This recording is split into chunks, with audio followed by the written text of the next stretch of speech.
Arcanist is no longer the new shiny class, but there's still normally at least 1 or 2 in every single raid comp. The buffs to Spattering Disjunction changed the standard rotation enough that you get more beams out. It made it, in my opinion, more fun, and it does more damage. I've also been testing a Runeblade setup with Tentacular Dread, and this has given me a little bit of a higher parse with it. It's a tiny bit harder, has an extra step. It does more damage, but I'm not convinced it automatically is better in real content. Both versions use the same gear, so this guide will cover everything you need to know to get into endgame raiding on an Arcanist. First, for Raced, I highly recommend Dark Elf. This is going to be the highest damage option for group content. Khajiit is still good, but it's pretty easy to get over the crit damage cap on Arcanist with a Khajiit, so I prefer a Dark Elf. For attributes, this is a stamina setup, so 64 points into stamina. Mundus is the Thief to get more weapon crit. For food on the dummy parsing, I've been using Lavafoot, Soup, and Sultries to give max stam and stamina recov. In content, you can use Braised Rabbit with Spring Vegetables, which is just max stam, max health. If you're having resource issues and running out of stam, you can use Artaeum Takeaway Broth to give max health, max stam, and some stam recov. For potions, it's either Tripots or Heroism Pots. For the champion points, I have Exploiter, Master at Arms, Biting Aura, and Wrathful Strikes. If your group's not getting to the crit damage cap, you could slot Fighting Finesse over Wrathful Strikes. And if your group doesn't have good off-balance times, you could take off Exploiter. For the red CP, Rejuvenation, Fortified, Boundless Vitality, and Celerity. Sometimes I switch Celerity out with Slippery. But for the dummy parsing with Banner, I like Celerity for the extra movement speed, which translates to extra damage with the Banner, how we have it set up. For the armor, I'm wearing 7 medium pieces. And that's on purpose because you don't need the extra penetration from light pieces. Arcanists get the Splintered Secrets passive, where they get extra penetration for every Herald of the Tome ability slotted. And most group comps are comping their penetration around Nightblades, so you'll probably already be overpen. Also, make sure you just check your group's real, actual penetration, and don't just blindly copy mine. A less optimized group might require different penetration stuff, but for the groups that this guide is aimed at, 7 medium is the starting point. And for the main gear setup, this is my dummy setup for most single target damage. Spattering Disjunction is the class set from IA. This is nice because it applies status effects to your target and also generates a crux. That's the main thing, generating a crux, because it just lets you beam more, and beam is by far your strongest hitting skill, so the more time spent beaming, the more damage you do. It also increases your damage done with status effects by 40%, which is a nice bonus on top of that. I especially like this in single target focused fights. And then pairing that with Null Arca, which is one of the best single target sets in the game. When you deal critical damage, it gives you a stack of Sliver, and once you have 3 stacks of that, it shoots off a crazy strong single target thing. And then for the dummy setup, I'm pairing that with Huntsman War Mask. This is just specifically for the single target stuff on the dummy. This, when you bash the enemy, they take 15% more damage from you, but you do 50% less to the surrounding enemies. So for any cleave fights or just non-super single target focused, I would switch this out with Velothi Necklace, which buffs most of your damage. So for most groups, an Arcanist is brought specifically for cleave. So most of the time, I would think you're going to be running Velothi, not War Mask. And then a one-piece crit to go along with it. This is a monster set like Zon or Slime Craw or things like that, that the one item gives critical chance. And then a Maelstrom Perfected Greatsword on the back bar, infused with a weapon damage enchant, daggers on the front bar, 1 Nern, 1 charged, and then that'll have a fiery weapon and poison weapon. All max stamina glyphs on the body pieces, all divines, bloodthirsty for the jewelry with weapon damage enchants. So this has been my main setup that I've been running with. Another setup that could work is switching out Null Arca with Coral Riptide. For AoE content, I would actually swap in Deadly. This is a really strong set for AoE fights. I think it actually outperforms Spattering, and then pair that with some sort of AoE trial set like Zolzon or Onsel or even Caspian.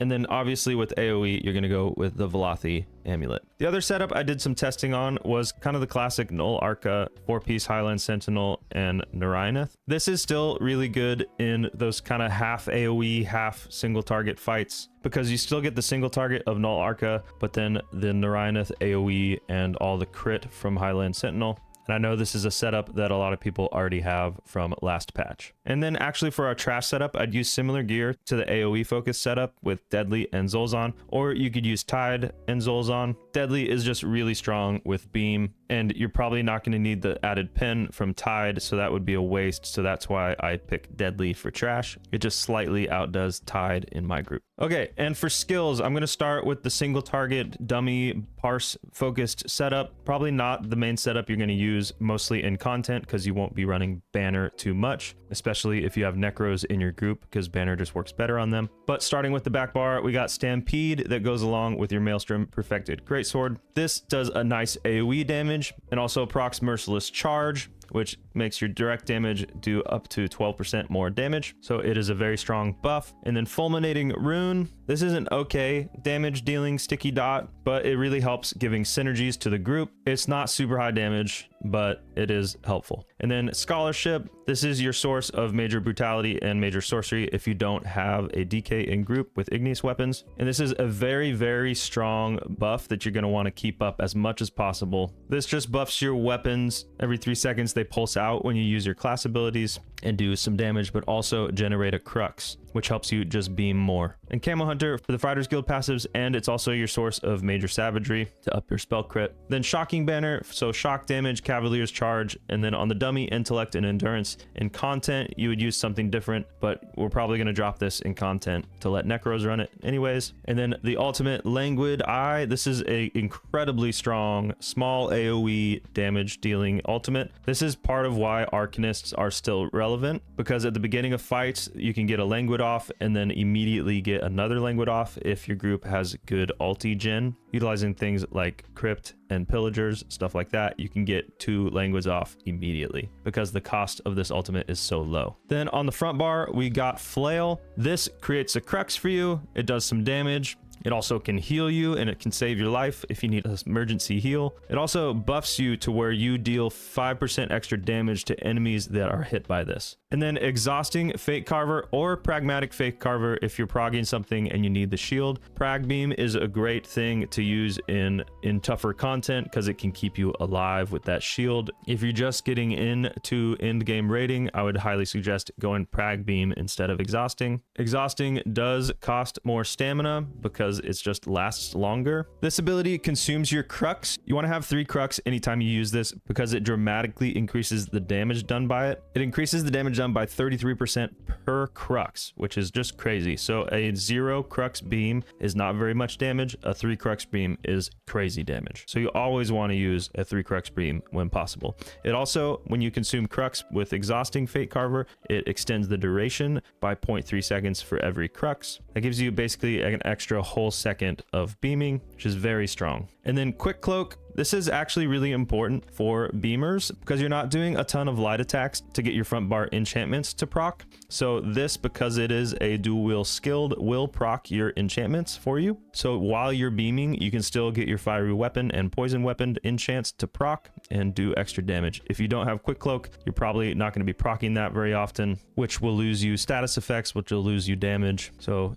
definitely need Quick Cloak. And then Barb Trap for the Fighters Guild passives, but also this gives Minor Force, which buffs your crit damage, and it's a good single target bleed damage, which causes hemorrhaging. And then Shocking Banner also on the front bar. You need it on both, otherwise it turns off every time you swap bars. Then Flawless Dawnbreaker, just again for the Fighters Guild passives, which give more weapon and spell damage, but also gives you more ultimate when you kill enemies, which just feeds into getting more Languid Eyes off. And then for actual content, for in-game raids, here's how I would set it up. Oh, whoops, I didn't mean for that to be light armor. This should be medium here. Otherwise, this is the setup for content. You take off Banner and add Camo Hunter on the front bar and Crux Weaver armor on the back bar. Now, this isn't actually for the armor. Typically, in most groups, you have a Warden giving you major resolve with Frost armor. This is really just for the extra generated Crux when you get hit. And once every 5 seconds is just crazy amount of extra Crux, which means when you pair this with Spattering Disjunction, you'll be able to just get off a ton of 3 Crux beams, even without having to flail in between them sometimes.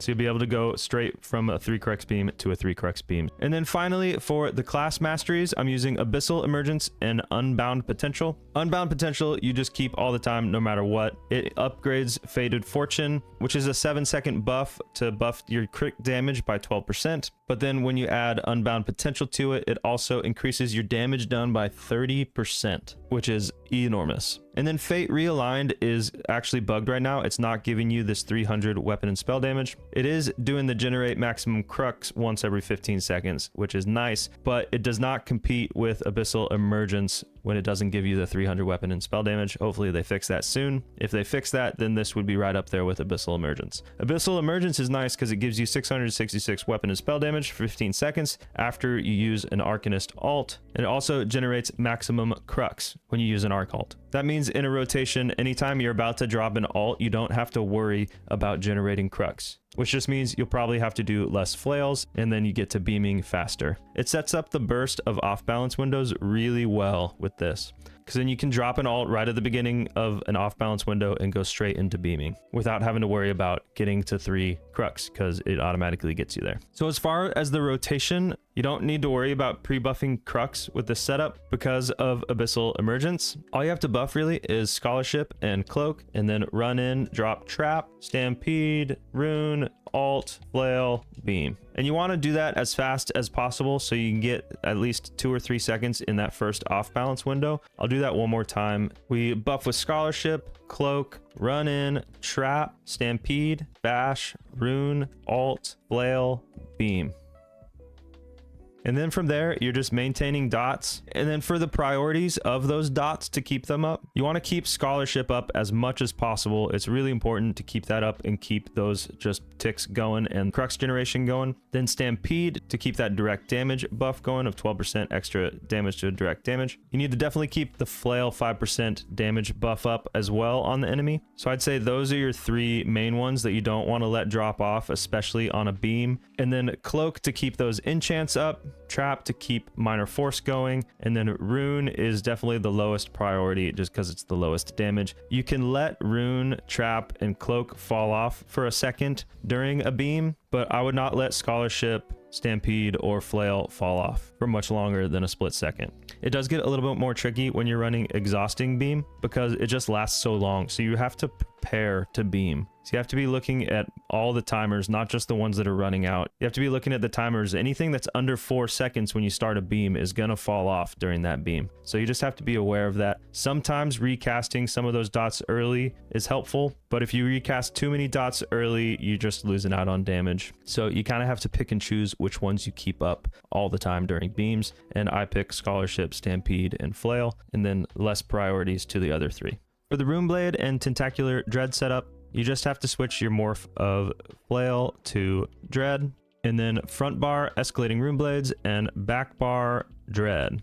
And I take off Camo Hunter in place of Dread, basically. What's good about this is Dread hits really hard compared to Flail, but it consumes your crux. So instead of building crux with Flail, you're building crux with Runeblades. But pairing this alongside Abyssal Emergence basically gives you some free full crux dreads and free full crux beams. So nothing really changes with the priority order of things. You're just changing what you're building and spending crux on. Now you have 2 things to spend crux on instead of just 1. You're definitely prioritizing a 3 crux beam over a 3 crux dread. The simplest way I could put it is that Dread is still giving that 5% damage done debuff, but now you're never just hitting it to build crux. Instead, you're hitting Runeblades, which does a little bit more damage than a Flail does, and build crux. So it does slightly complicate the rotation because you just have to be aware of spending 3 crux on a Dread. One of the things I found that's really nice is you can get to 3 crux, hit your 3 crux Dread, alt, and then immediately 3 crux beam. So yeah, that's the setup, that's the build.